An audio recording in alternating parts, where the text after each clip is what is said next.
Right now, as you watch this video, 200 ships are passing through this narrow strip of water. Every single day, vessels carrying $3.5 trillion worth of cargo squeeze through here.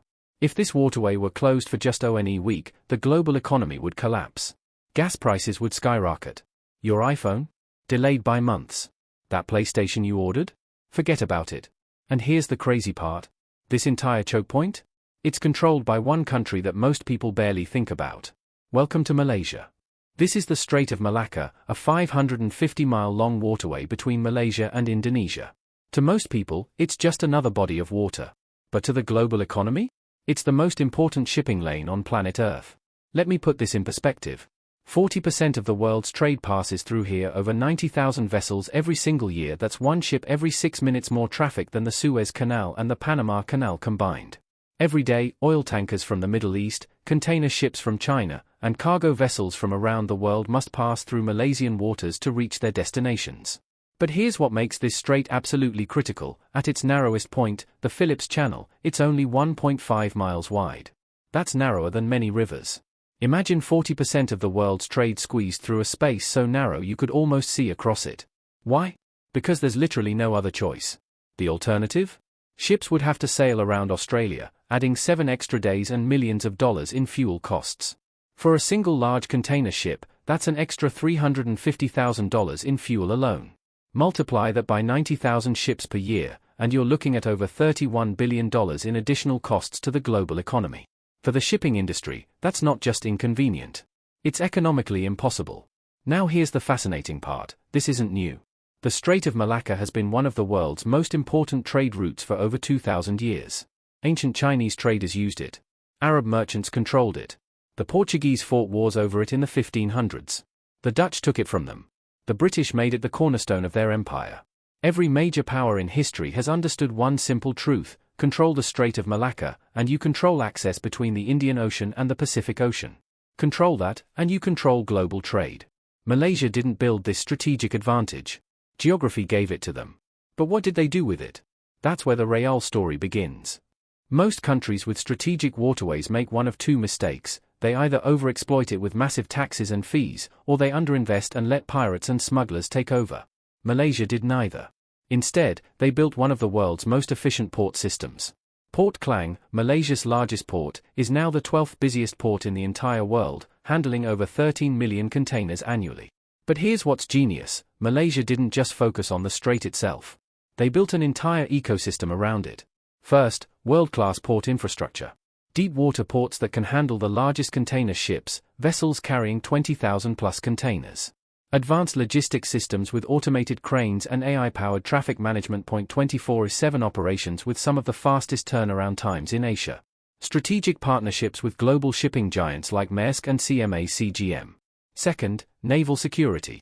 Malaysia patrols these waters relentlessly with a dedicated maritime enforcement agency. Piracy has dropped by over 90% in the last decade. They coordinate with Indonesia and Singapore through the Malacca Strait Patrol, a trilateral agreement. Real-time vessel tracking systems monitor every ship in the strait. Rapid response teams can reach any incident within 30 minutes.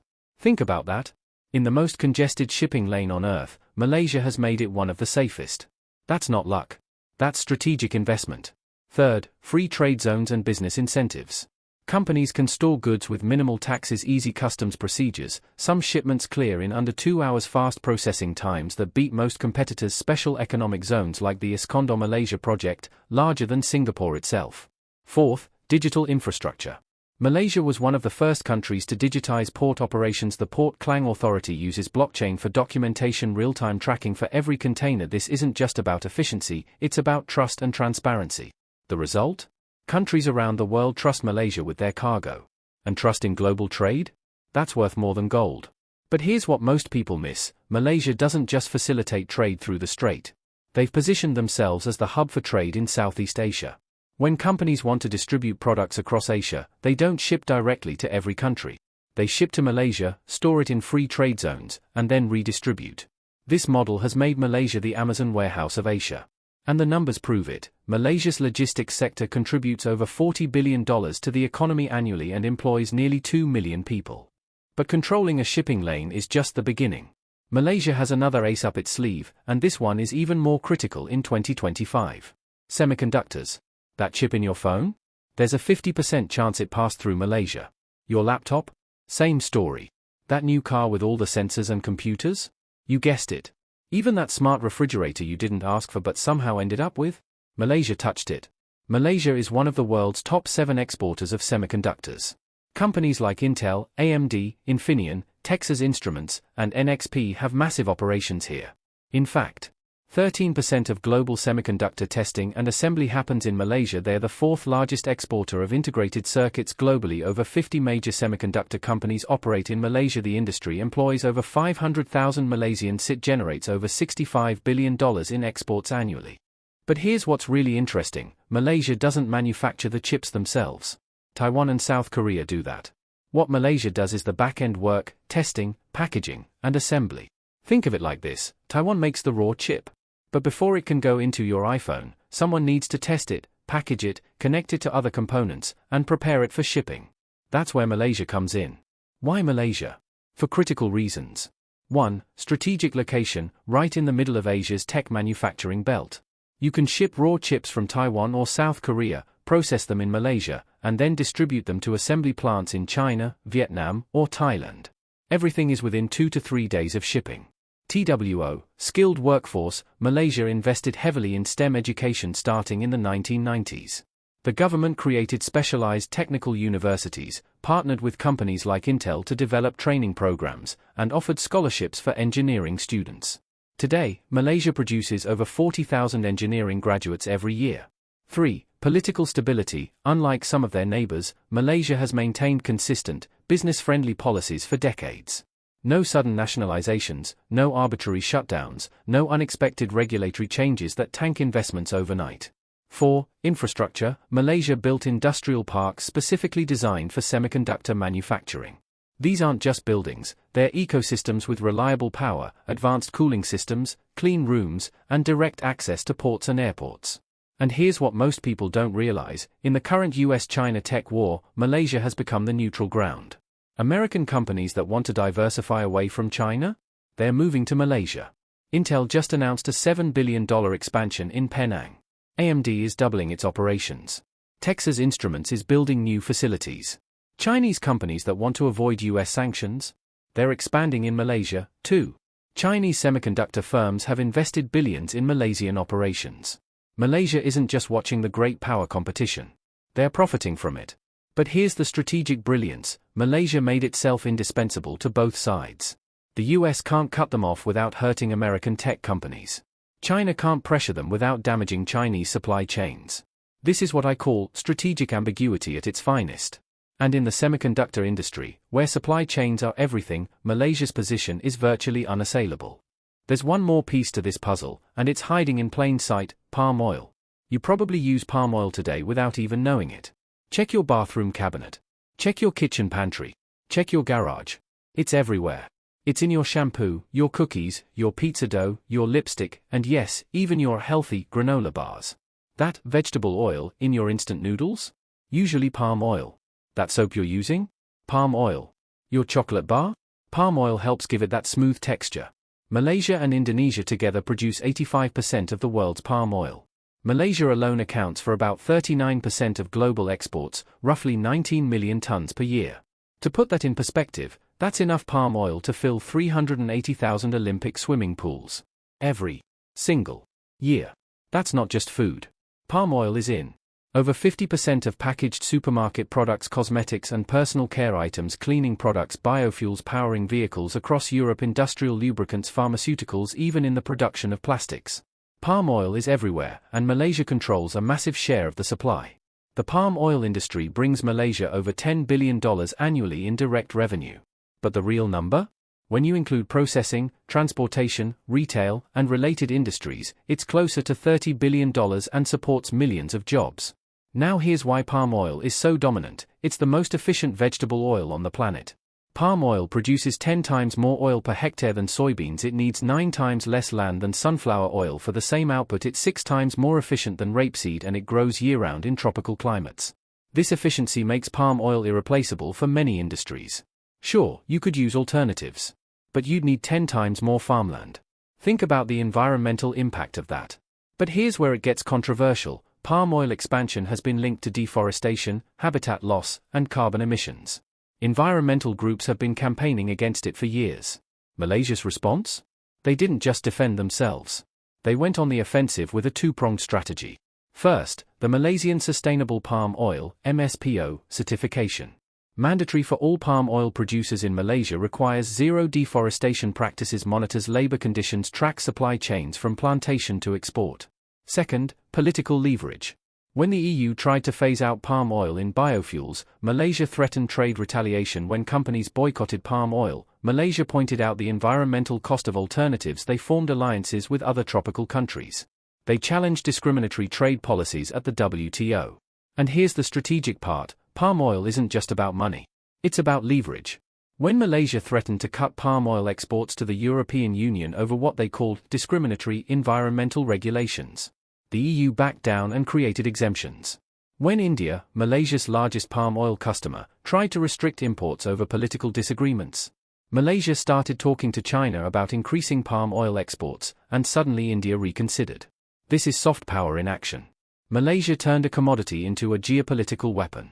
And here's what's brilliant: as the world moves toward biofuels and renewable energy, palm oil becomes even more critical. The EU alone imports 3 million tons of palm oil annually for biodiesel. Malaysia isn't just feeding the world. They're fueling it too. So how does a country of 33 million people, smaller than California, maintain this much influence? The answer: Malaysia has mastered the art of not picking sides. And this isn't just smart diplomacy. It's a survival strategy. Look at Malaysia's relationships. When China built the Belt and Road Initiative, Malaysia welcomed Chinese investment. The East Coast Rail Link, a $10 billion project funded by China, runs straight through Malaysia. When the US pushed back against China, Malaysia maintained its alliance with America.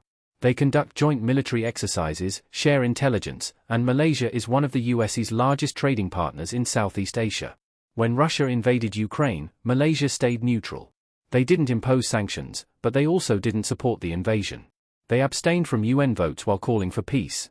When ASEAN needed leadership on the South China Sea disputes, Malaysia stepped up as a mediator between claimant states and China. This isn't a weakness. It's strategy. Let me give you a specific example: the South China Sea. China claims most of the South China Sea. Vietnam, the Philippines, and Malaysia all have competing claims. This should be a powder keg. But Malaysia? They've managed to maintain good relations with everyone. How? They quietly expanded their naval presence and oil exploration without making inflammatory statements.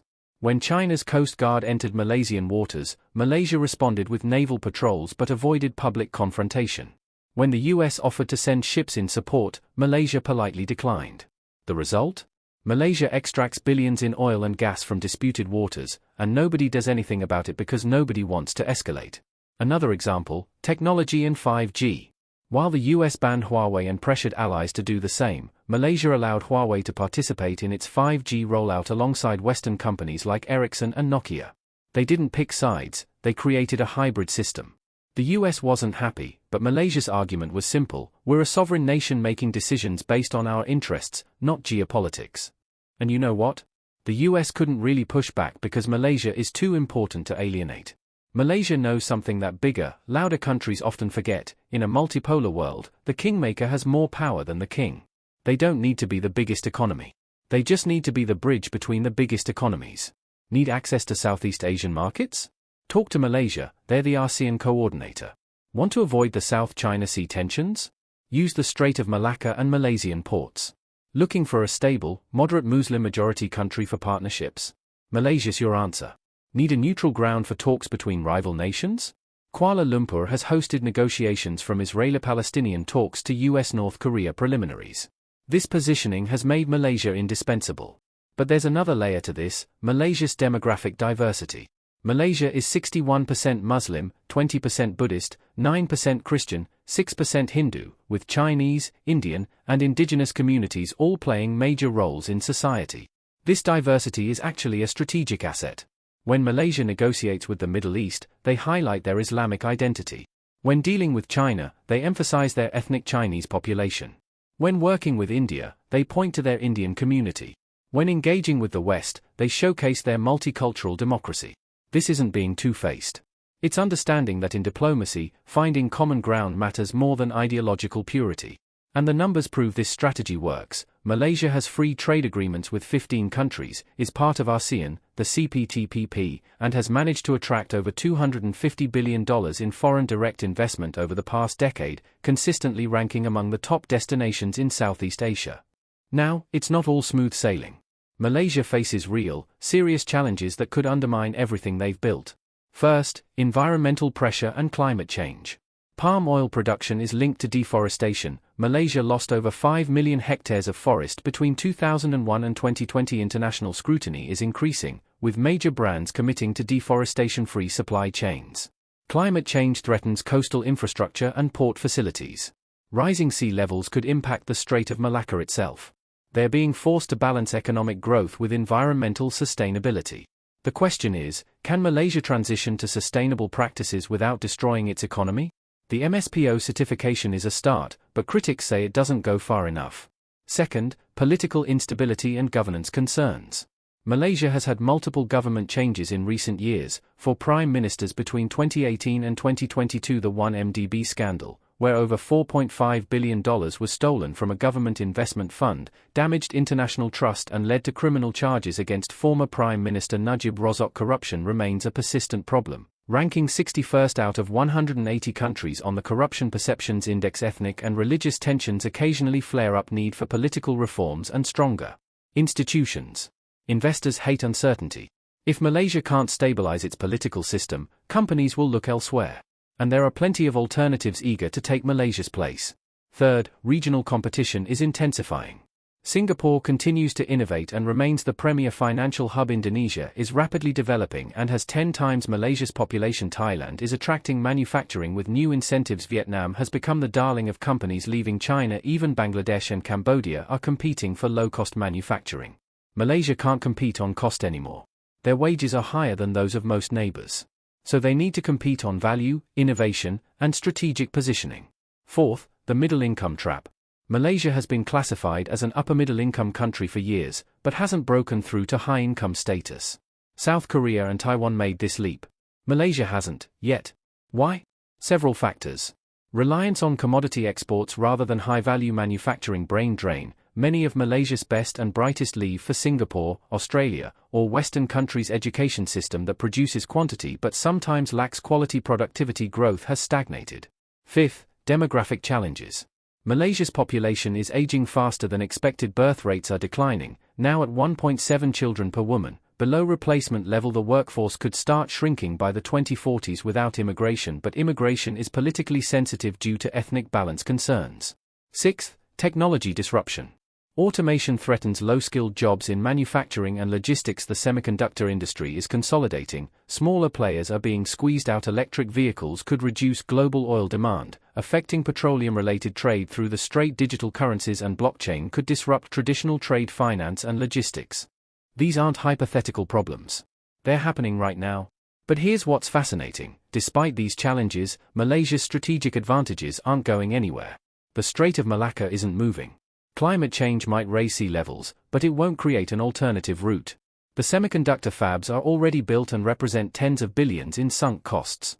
The palm oil plantations are established and efficient. And the geographical position? That's permanent. The question isn't if Malaysia will remain important. The question is, how will they adapt to stay ahead? And there are some encouraging signs. Malaysia is investing heavily in renewable energy and green technology. They're developing high-speed rail connections throughout the peninsula. Digital economy initiatives are attracting tech startups. Education reforms are underway to boost STEM capabilities. The government is pushing automation and Industry 4.0 adoption. Malaysia's advantage has always been strategic positioning. If they can maintain political stability, continue infrastructure investment, and navigate the environmental challenges, there's no reason they can't remain the linchpin of global trade for decades to come. So, does Malaysia really control 40% of global trade? Not in the way China controls manufacturing, or America controls technology, or Saudi Arabia controls oil. But in a more subtle, more permanent, more strategic way.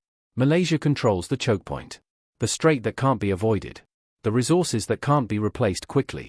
The strategic position that can't be duplicated. Think about what we've covered. Every single day, ships carrying $3.5 trillion worth of cargo must pass through Malaysian waters. 13% of the world's semiconductor testing happens in facilities on Malaysian soil. 39% of global palm oil exports come from Malaysian plantations. Malaysia has positioned itself as neutral ground in an increasingly polarized world. But here's what makes Malaysia truly unique: they achieved all this without colonizing anyone, without starting wars, without threatening neighbors. They simply looked at the map, understood their advantages, and played the long game. While other countries were chasing headlines, Malaysia was building infrastructure. While other countries were choosing sides, Malaysia was building bridges. While other countries were making enemies, Malaysia was making deals. Now let me address the elephant in the room. What happens if there's a war? If the US and China actually go to war, the Strait of Malacca becomes the single most important piece of real estate on Earth. China imports 80% of its oil through this strait. Japan imports 90%. South Korea imports 70%. If the strait closes, East Asian economies collapse within weeks. Which means Malaysia's neutrality isn't just preferred, it's required by every major power. This is why Malaysia will remain critical regardless of how geopolitics evolves. They're not just participating in the global economy, they're literally the passageway that makes the global economy possible. But the real lesson here isn't about Malaysia specifically. It's about strategic thinking. Malaysia teaches us that you don't need to be the biggest to be the most important. You don't need to be the strongest to be indispensable. You just need to understand your unique advantages and leverage them ruthlessly. Singapore understood this with finance and technology. Switzerland understood this with banking and neutrality. Israel understood this with innovation and intelligence. And Malaysia? They understood this with geography and positioning. In a world where everyone wants to be a superpower, Malaysia showed that being the connector between superpowers might actually be more valuable. So the next time you order something online, or buy electronics, or use any product with palm oil, and that's almost everything, remember, there's a pretty good chance it passed through Malaysia. And the next time you hear about trade wars, sanctions, or geopolitical tensions, pay attention to what Malaysia does. Because in the game of global trade, Malaysia isn't just a player. They're the board on which the game is played. That's the power of controlling 40% of global trade. Not through force. Not through size. But through something much more permanent: geography, strategy, and positioning. If you found this video eye-opening, smash that subscribe button because we're diving deep into countries that punch way above their weight. Next up? How Singapore became the richest country in Asia with natural resources, and why it's terrifying for China. Also, drop a comment: what country should we analyze next? Which nation's strategy surprises you the most? Thanks for watching, and I'll see you in the next one.